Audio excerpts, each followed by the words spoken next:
Welcome to the Heartbreak to Happiness Show with Sara Davison. If you're struggling with a breakup and you feel shocked, angry, betrayed, devastated, or sad and alone, then this podcast is for you. Best-selling author and award-winning host Sara Davison shares how you too can get on with your life to heal, grow, and move from heartbreak to happiness. Here's your host, Sara Davison.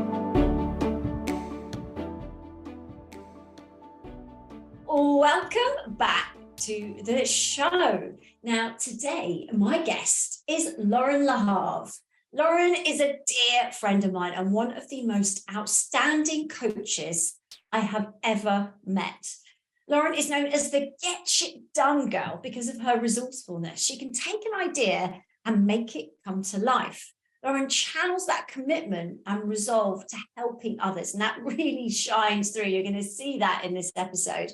And it's earned her the reputation of being the source for women all over the world.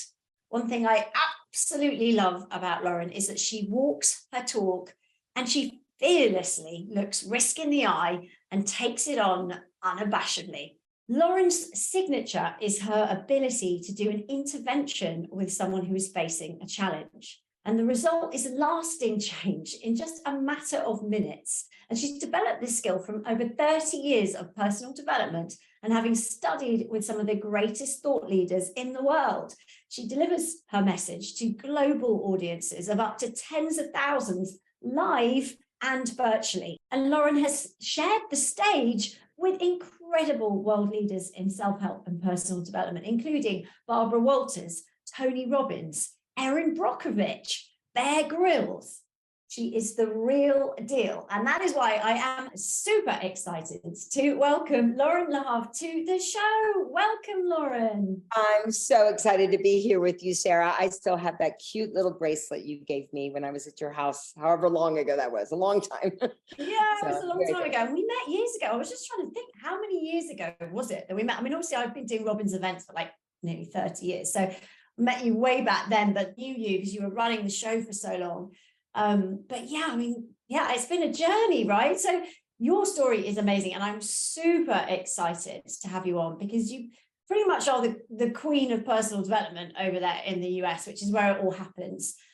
You are one of the most phenomenal coaches I've ever met. And you help so many people. How did you get into this, Loren? Did you always know this is what you wanted to do? No, actually, I did not know. I did not think this is what I was going to do. I'm originally from Asheville, North Carolina, a small town in the South. And I went to the University of Georgia because I was a journalism major. And I was actually offered a job I graduated in college in 1987 and I don't even know if you were born then, or if most of your people listening were born, but I was offered a job to go work at CNN before it was anything political. It was just the news.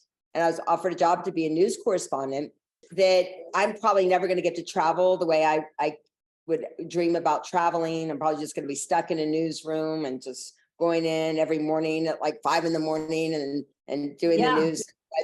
So I did what any good college graduate would do. I moved to Vail, Colorado to work on my doctorate of waitressing degree. And I, you know what? I'm so grateful that I did because I love people. I love people's stories. I think that's why I wanted to get into journalism was if I think about my hero is Barbara Walters. And I loved how she was always go in there and no matter what your backstory was, she was curious about it. So I moved to, well, what happened, let me back it a little bit. Would have been October 2017. I was coming back from a football game with my boyfriend in college, and he sees a book in the mirror in the window. And back then there were just books. There was no like personal development books and gluten-free cookbooks. There were just books, right? Yeah. And he sees this book in the window and it says unlimited power. And he goes, "Oh my God, that is so you." And he grabs a book. We go in the bookstore and he looks at the book and he flips the book over and it's a picture of Tony Robbins in a whole 3-piece suit and he's wearing suspenders. And he goes, "One day we're going to go to a Tony Robbins seminar." I'm like, "You're a freak. I don't know what you're talking about. I'm moving to Atlanta and I'm going to work for CNN." And so I took the book with me. I never read the book. I moved to Colorado. I was offered a job. I got into sports marketing. I moved to San Diego. And then November 1989, I ended up delivering food to the homeless. It was like, hey, you want to go? And I'm like, sure, that sounds great. And I ended up at this big house in Del Mar, California. And everybody had a big house in Del Mar, California. This one just happened to be in the shape of a castle.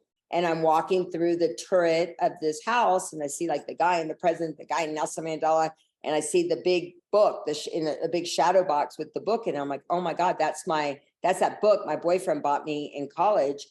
And I was 24 at the time. And this big guy comes up behind me. He goes, hey, have you read my book? I'm like, no, but I have it. And, Tony was only 29 at the time. Wow. And so that's how I, ended up at his house. And then, so that's a little bit of the beginning of the story. So no. Wow. And then you got involved working with Tony, didn't you? You ran his events for a long time. For a very long time. So that at that event, like I said, there were about 25 people there, and he's invited me that night to stay for dinner. And I was like, okay, that's cool. So I end up, there's like about 25 people around the table. And this one guy that was my friend who had invited me there, he had this friend of his, he's like, what is she doing here? I'm like, I don't know, the big guy, invited me to stay. The big guy. He's like, do you know where you are? Like, this is Robbins Research International. I'm like, I don't know what you're talking about. It's just some guy invited me for dinner. And he had everybody stand, and it was the beginning of Tony's company. And those were all of his first employees. And the guy who, and Tony asked everybody to stand up and say what they were most grateful for.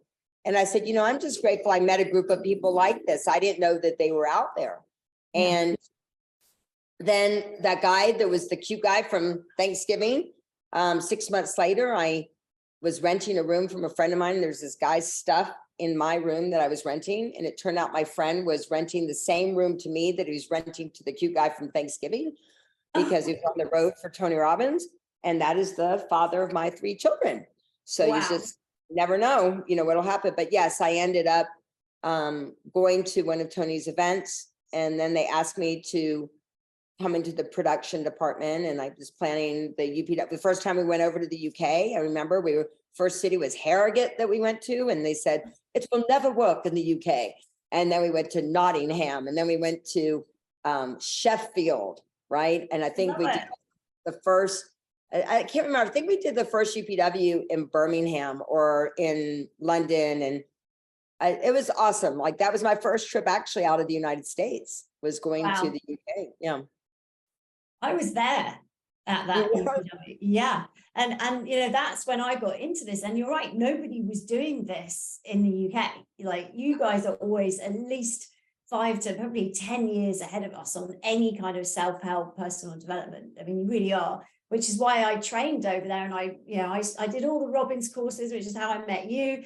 And lots of my friends were in that front row brigade and used to open the doors. And if you've never heard of a Robbins event, a Tony Robbins, there are thousands of people in the room. It's not like a 200-man event. This is thousands and thousands of people. And everyone is outside the doors. When they open the doors to the auditorium, literally people are shoving and running and sprinting and hurdling to get to the front row.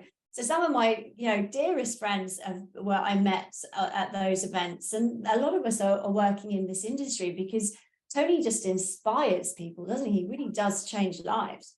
Well, I think he's, what I love and respect so much about him, he doesn't listen to the noise. I always think about Keith Cunningham saying, get in line and stay in line.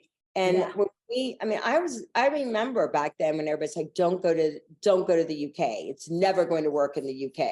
Right. And people are people.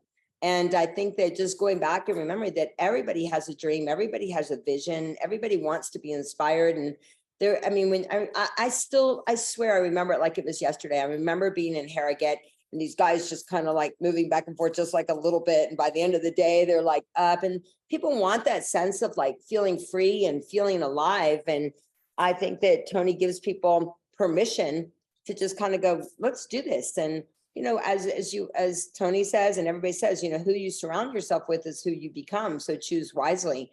And I think that if you want to make your life better, you got to be around people that are out there giving you hope and letting you know that, you deserve an extraordinary life, no matter where you're at, no matter what life stage you're at.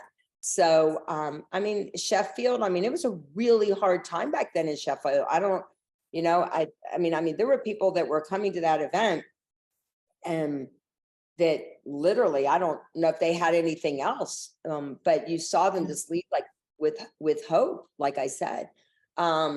So yeah, it's been pretty amazing. And to see the events grow so much, like you said, from a couple thousand people to now, I think they're going to be doing an event in July with over there again in Birmingham. And I'm sure there's probably going to be 15,000 people.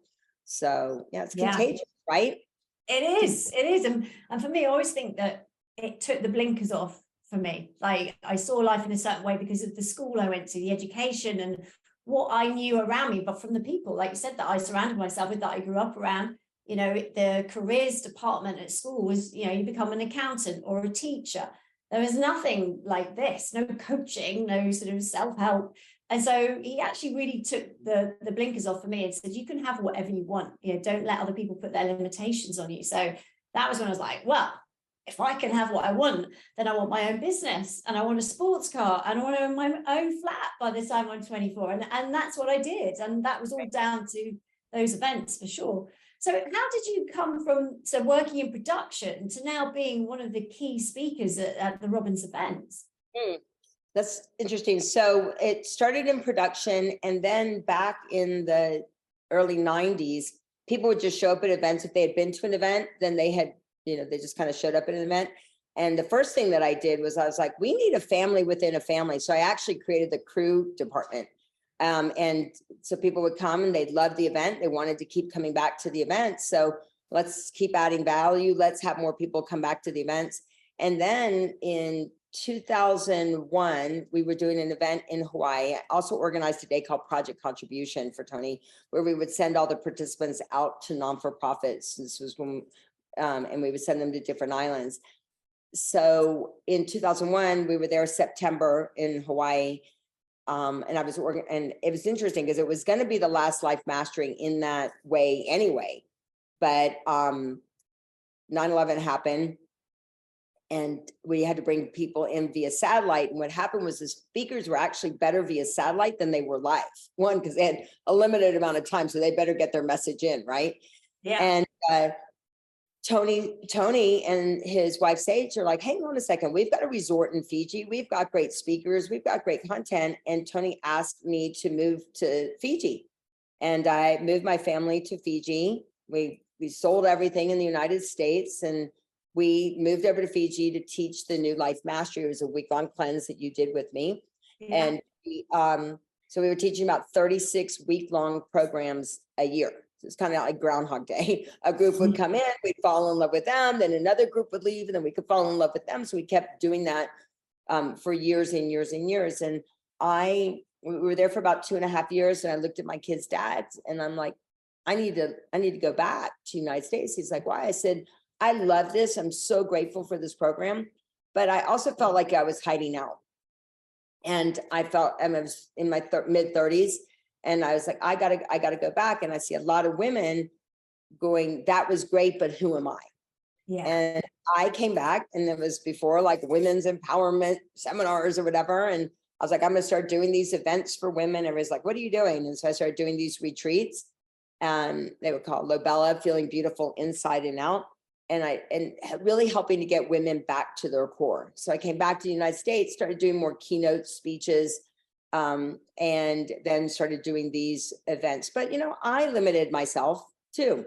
You know, I listened to a lot of the noise, and I love working with Robbins. I love working with Tony. So it was an easy place to hide out a little bit, right? It was an easy place. Like I was getting fulfilled, but like you said, like I didn't have the courage, honestly, to go big. And it's taken me a long time to just like get out of my own way. But that's kind of how it happened. So now I do a lot of, I like to MC events. I like to kind of show the golden thread between events.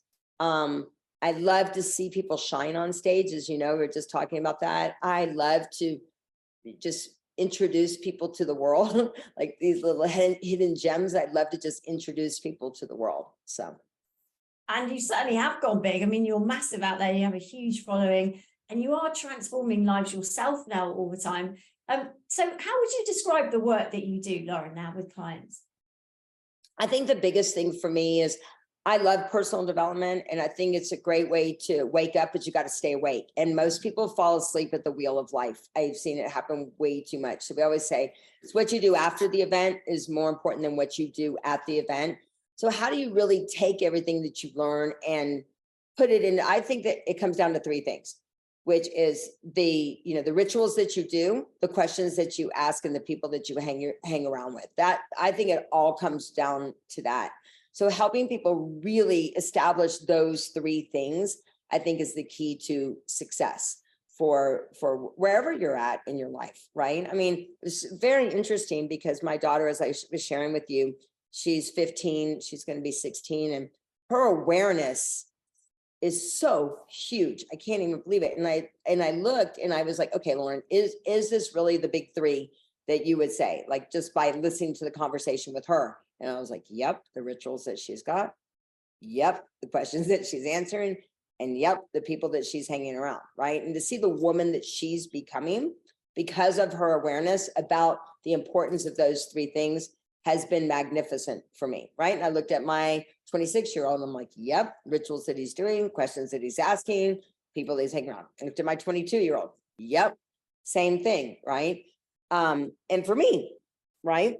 So I think that setting those boundaries, we had a speaker, her name is Kaylin, and she started a company called Jiggy Puzzles, and she's amazing.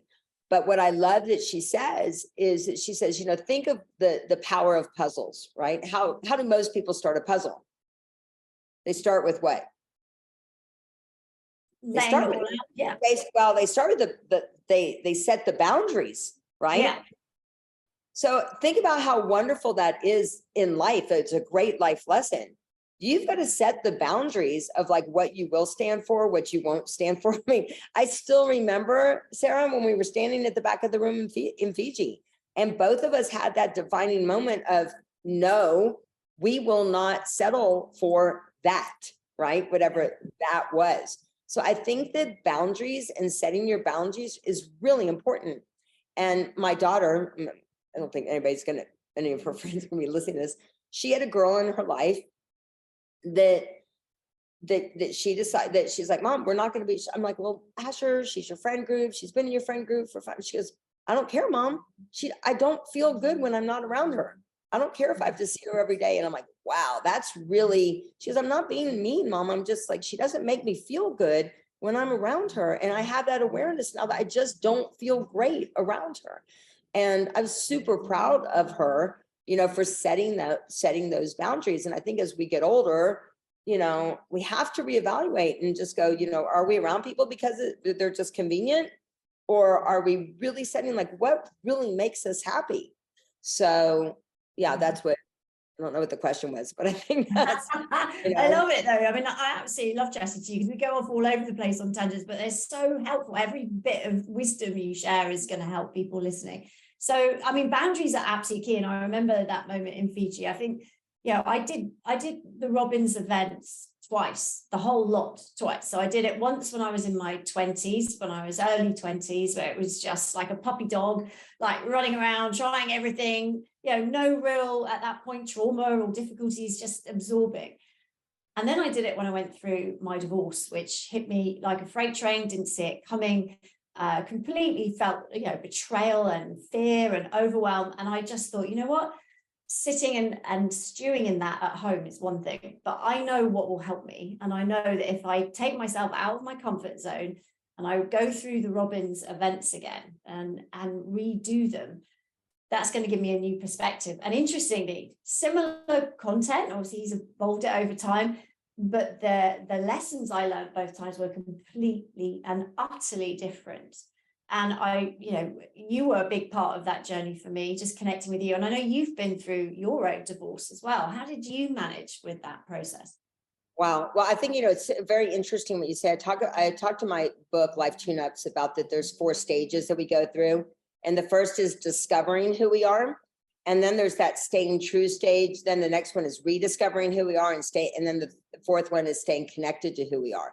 And it's interesting because, like you said, you were in your 20s and you were just kind of discovering who you were. And then you went through your divorce, you know, you had maybe gotten the rhythm of something. And then, like you said, like it threw you like, whoa, what happened? So you were in that third stage when you came back, which was really rediscovering who you were. Because the truth is, a lot of the content is still the same, right? Like you said, like the majority of it really is, it's just we hear it with different ears, we see it with different eyes. And, you know, for me, a big thing that it was kind of shocking to me that I didn't realize it until after I went through my divorce. But I didn't understand the 5 love languages. That was not out there. And I am number one quality time, like quality time. That's why I love doing events, right? Because that's why I love doing podcasts, because I get to spend quality time with people. So I'm quality time, and I am words of affirmation are probably my top 2 with regards to that. Well, my ex, when I was on the road so much, I was on the road about 270 days a year.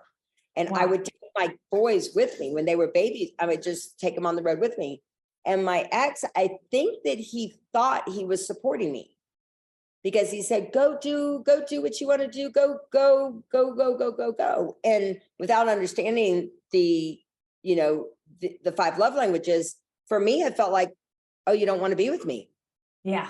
That's how in my head I was interpreting it, right? So guess what? I created quality time with people on the road. I created quality time with my kids. I got the words of affirmation from people on the road. And I felt like our lives were running parallel. And I caught myself, I was married for 18 years. I mean, like I said, he was the 5th employee at Robbins. Like, I think the other thing that can happen is you can be in an environment and still not be doing the work, right? Like you can just be around proximity wise, but unless you're still doing the work, it can catch you off guard. Yeah. So I was sad. I was lonely. I was like, I felt like my life was running parallel. It was probably the hardest thing. So it was a real soul searching thing for me. I never, ever, ever thought I was going to go through a divorce ever in my life, but we were running parallel, and I had 3 kids under the age of 11. I mean, we had just gone through the recession here in the United States. We had our $1 million home that short sold for 304. I had 3 kids in private school. I mean, it was tough, but I knew who I was. I remember, I'm like, Loren, you know who you are, you know what you stand for. I had an on my knees moment, you're right. You and I did go through one similar experience, which is really intense of how it all played out, which I can't wait to kind of share with you how it all played out. But I think the biggest thing was what kept me going through it all was my rituals. So tell us about those, because I'm fascinated by rituals, because that word can mean so many different things. What does it mean for you? Like for me, it was, I love what someone said. It's talking to yourself, not listening to yourself. Was it like, like really, really like talking to yourself. So I had to talk to myself, not just listen to myself, because I mean, the listening, if I would have listened to me, it would have been like, this is horrible. This is the worst thing that's happening in your life. You're going to get through this. You're just, you're a loser. You're whatever. What did you do? Like I had so many people saying to me, oh my God, like you messed up. What did you do? You made the biggest mistake of your life. Right. So had I listened versus like talk to myself, I talked to myself. I would look at myself and every day, and I still do it. I like to say, okay, let's have a conversation. What is this about? What are you going to do? How are you going to show up? What does today mean? I wake up every day, even now and have forever. I wake up every day and I say, today is going to be the best day of my life again. And I assume that it's going to be great. Even when days when I don't feel like saying it, I say it, today is going to be the best day of my life again. And I fill myself up with premium fuel. I tell my, I do, I'm loving, I'm honest, I'm passionate, I'm compassionate, I'm kick-ass, I'm full of faith, I'm God's girl, I'm Tomb Raider tight, I'm a sexy salsa dancer, I'm hilarious, I'm a great coach, right? And I'm an awesome mom. And I really fill myself with that premium fuel, like every day. And I had to, and I do it mostly, I do it especially when I don't want to do it, right? Yeah. And my kids saw me through that. They saw me doing that every day, right? They saw me writing it. They saw my manifestation work. They saw that. And I really asked myself, who do I need to become? If I really want to create this extraordinary life, who do I need to become in my relationships, in my finance, in my health, in the people I surround myself? I looked at the people I was surrounding myself with. They were miserable. They were not happy people. I'm like, right? Like, I was like, oh my gosh. I looked at my finances and said, okay, like, what are we going to do? Let's go to work, right?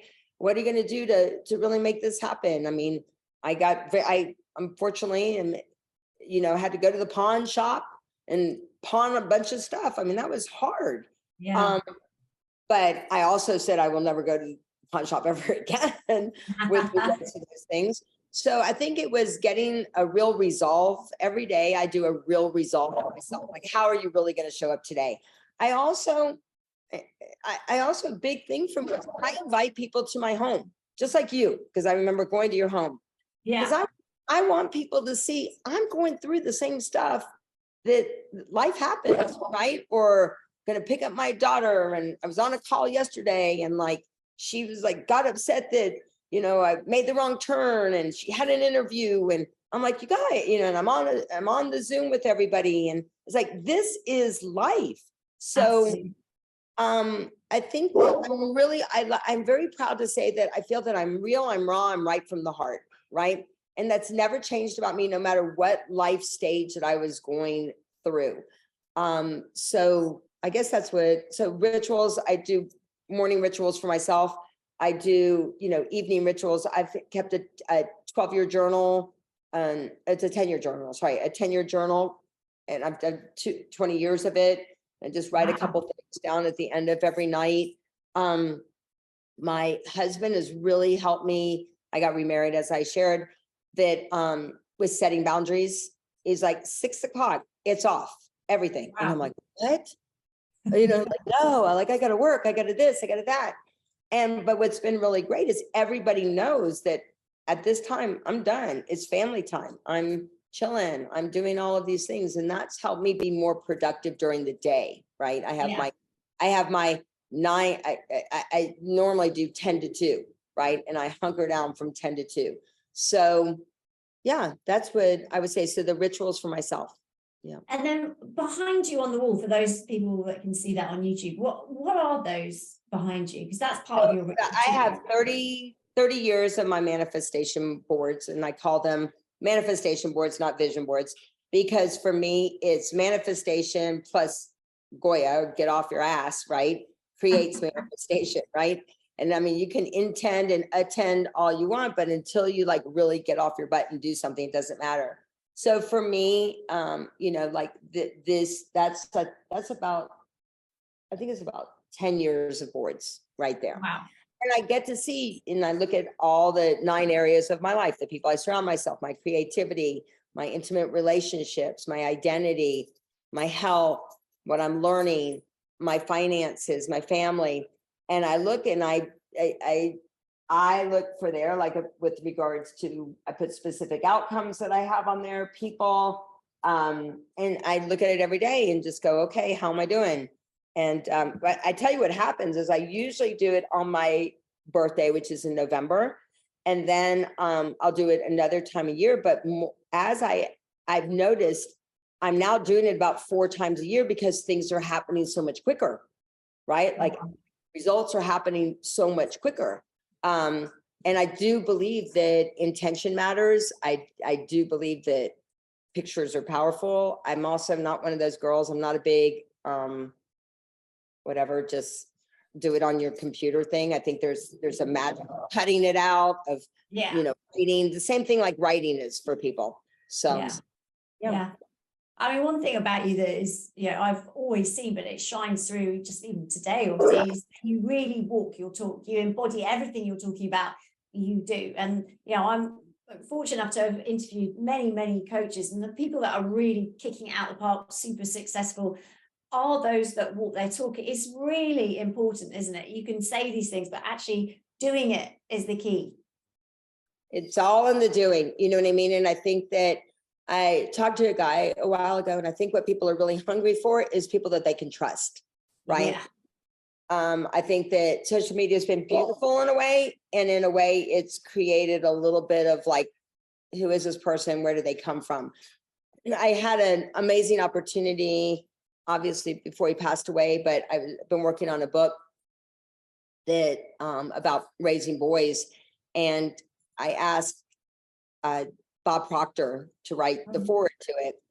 And I said to Bob, I said, I owe you an apology. And he says, why? What happened, Loren? I said, well, I used to poo-poo like all of your years of experience and like the experience. And I will tell you that experience does matter. Like it does matter. Like if you want, I think experienced coaches like you've been doing this for a long time now. You've worked with thousands of people.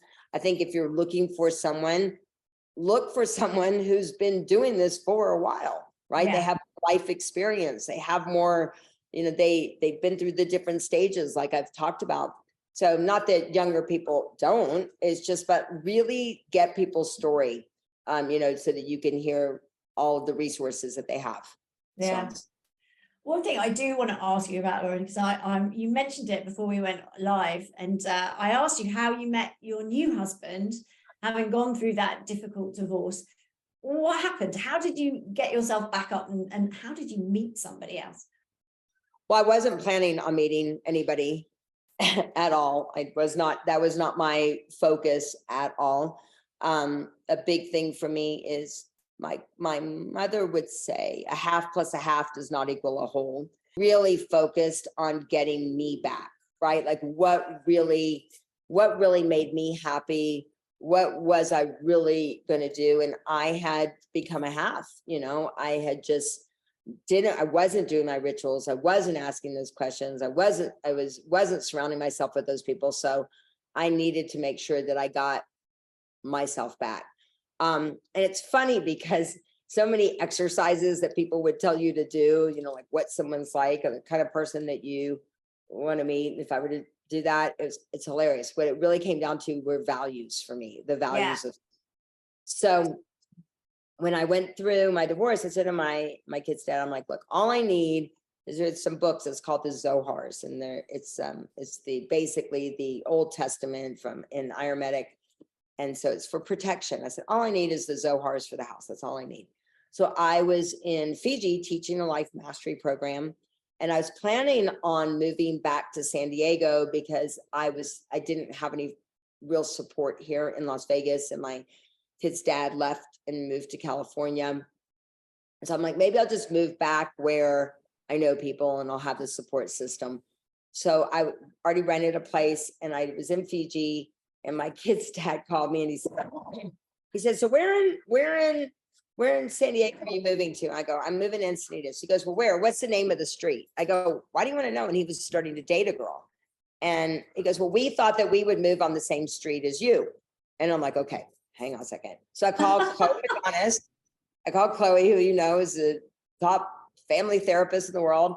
And I called Chloe and I'm like, look, Chloe, if this is what I need to do, that's best for my kids, then I'll do it. And she was so cute. She's like, absolutely not. No, San Diego is very big. You don't need to move. You can live somewhere else in San Diego. You stay in Encinitas. So as you know, we do the poles in Fiji, the 60-foot paper pole. And I'll do it, but I'm not a big fan of doing it like all the time, right? So just for people who are listening who don't know what the poles are, just explain what that is. It's a 60-foot tall telephone pole that we have people climb up, because the only two fears that you're born with are the fear of falling and the fear of loud noises. So we want people to face their fears, right? So I go and I'm teaching the course, and I teach, like leave your bag. The first 6 feet is all about leaving your bags behind. And I'm like all into this, like because I just gotten off the call with my kid's dad about moving to San Diego. And there's a participant comes up to me after the group, had climbed the pole, and he goes, look, I have this social anxiety and I really want to climb the pole. Can you just climb it with me after everybody goes up? I'm like, oh God, no, I hate climbing the pole. And I'm like, sure, right? So I like am all into it. I'm like, leave your baggage behind, and like blah, blah, blah, blah, blah, and I climb the pole and jump off. So I'm going from Fiji to Rimini, Italy, and I think the universe took me way too serious. And I lost my luggage, my bags. So I'm like, and the whole time I didn't have my luggage. I'm like, no, I didn't mean like leave your baggage behind, but I did, right? So I'm there and I'm like coming up with every metaphor, like what could this mean? And how do I need to take my life to the next level and blah, blah, blah, blah, blah. And as I'm leaving Italy, they go, oh, Miss Slocum, we found your luggage. I'm like, of course you did. So I'm at baggage claim in Las Vegas, and this guy was on the same flight as me, and he asked me if he could help me with my luggage. And I mean, I'm an independent girl, but for some reason I looked at him and I'm like, that would be great. Oh. And he's like, I know this is going to sound really weird. He said, but what part of town? I go, I'm in Summerlin. And he goes, I'd love to meet up sometime. And so I was like, all right, whatever. And we were traveling, both of us were traveling a lot. And so I gave him my number, and we were both traveling so much that for probably about a month, all we did was talk on the phone. We didn't see each other. He was here, I was there, this and that, this and that. And then I'll never forget, I was at my son's soccer game, and we're talking on the phone. I'm like, your name's Z. Like, what does Z mean? Like, that's crazy. Like, nobody's name is just Z. And he goes, well, my name is Zohar. And I'm like, you got to be kidding me. So the only thing I asked my husband to keep was the Zohars, as I told you.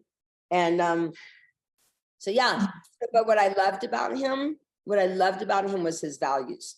And he had gone through a not great divorce. And no matter what, his daughter lived in Florida, and no matter how much he traveled, he still made it a priority to visit his daughter, right?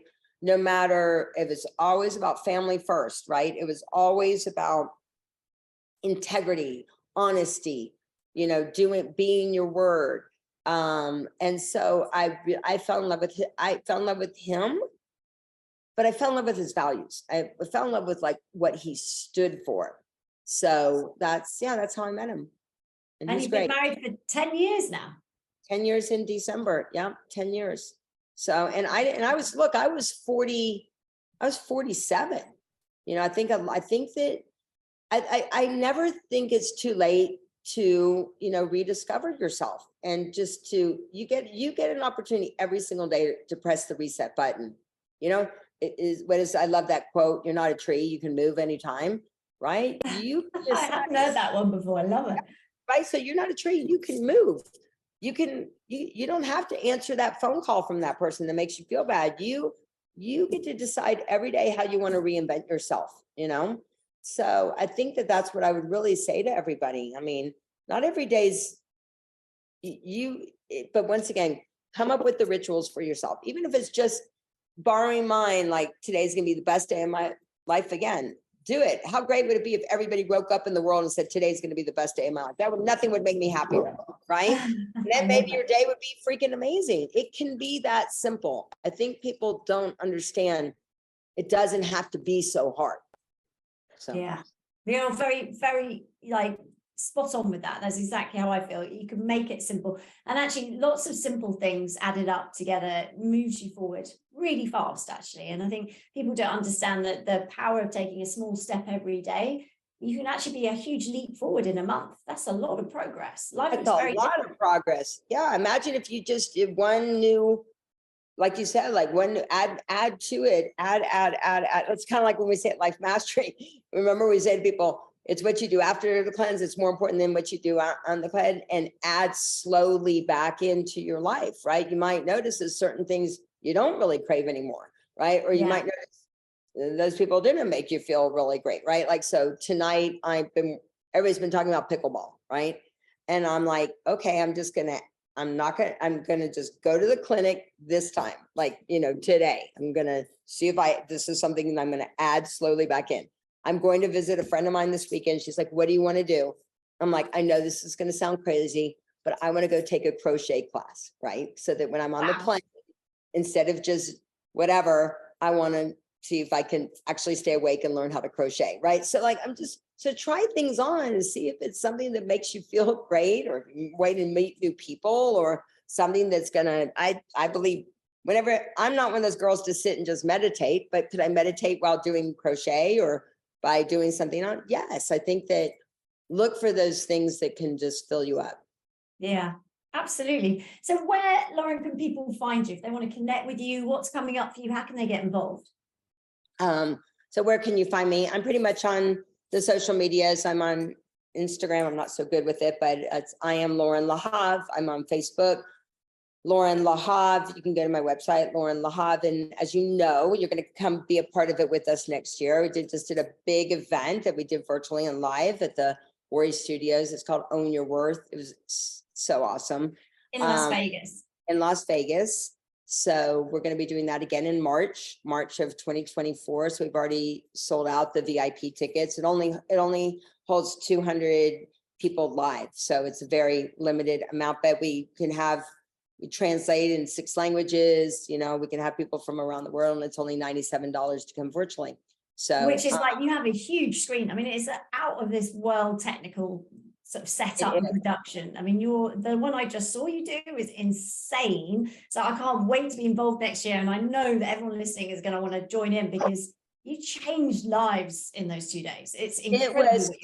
It was really amazing, because it was more on, you know, owning your worth and your mindset, your money, and your mission. And, you know, we had a Holocaust survivor speak. She's 94. She's in Auschwitz. We, you know, had women that a lot of people, everyday heroes as well. I think it's really important. And I think that it was really, we had Dr. Shafali, we had Kathy Buckley, but we had mostly. I love Kathy Buckley. She's the best. We just raised money for Kathy's, you know, non-for-profit. We were able to make donations to over 10 different non-for-profits. And so that felt really good. That was a big thing, and can't wait to give those checks to people. And we made contributions, just, you know, clothing for Dress for Success is project of a non-for-profit called Project Maryland, another one called Angels of Las Vegas that work with cancer patients. So, yeah, I mean, I think it's all about community for me, and, you know, really surrounding myself with amazing people that really want to make the world a better place. But you got to start with you. You know what I mean? It's a lot easier. My friend Mike Hutchinson would say, you shouldn't go clean up the community till you clean up your own backyard. And there's a lot of people that are out there like, oh, let me take care. There's a lot of people, especially, and I'll just say in the coaching world, it's a big problem. A lot of people go, let me take care of you. Let me coach you. Let me coach you. And then you go look, and their backyard's a mess, right? Like, I had a girl clean out my closets once, and she gave away all these things. And I remember going to New York. I'm like, well, let me see your closet. She's like, oh no. And I'm like, oh, hell no. Right. Like, So make sure, you know, like, I love what you're doing, because you're helping people get through the emotions and everything of where they're at, so that when they do decide to, you know, get in another relationship, that they feel like they're whole, you know. And so you've done the work. Yeah, we've both done the work on that one. Yes, we have. Yes, we have. I have one last question for you, Loren, that I ask all my guests. So, as you know, my podcast is called Heartbreak to Happiness. And I think it's really important to know what happiness is for you. So even if you are in the depths of going through a tough breakup, you can tap into it along the way. So what is happiness for you, Loren? Gosh, what is happiness to me? I think it goes back to just gratitude, you know, just grateful to be alive. And I'm looking at my dog right now. She makes me so happy. You know what I mean? She makes me realize, like, she's super cute. If you watch this on YouTube, you'll see her dog has been circling her and nuzzling up to her the whole episode. Happiness for me is just, you know, it's funny. I don't know if you know this, but my cousin is the happiest man in America. And he has been for literally, his name's Alvin Wong. And he has been for, I think, like 15 years. He's literally been considered the happiest man in America. And wow. I know it's funny, right? But I think for me, happiness is really just comes down to gratitude. It really does come grateful for my feet, my hands, my eyes, the little things. And just having that appreciation for all of the little things. So. Yeah, I love that answer. I love everything you've said, as always. Such wise words and really helpful. And the one thing I absolutely love about you is you're so real, you're so down to earth, and you just shine inside and out. So thank you so much for joining me today, Loren, and for being such a fabulous guest. Thanks, Sarah. Looking forward to it. That's it for today's episode. Be sure to hop over to Instagram and follow Loren on I am Loren Lahav to find out more about what she's up to. And I look forward to you joining me on my next episode.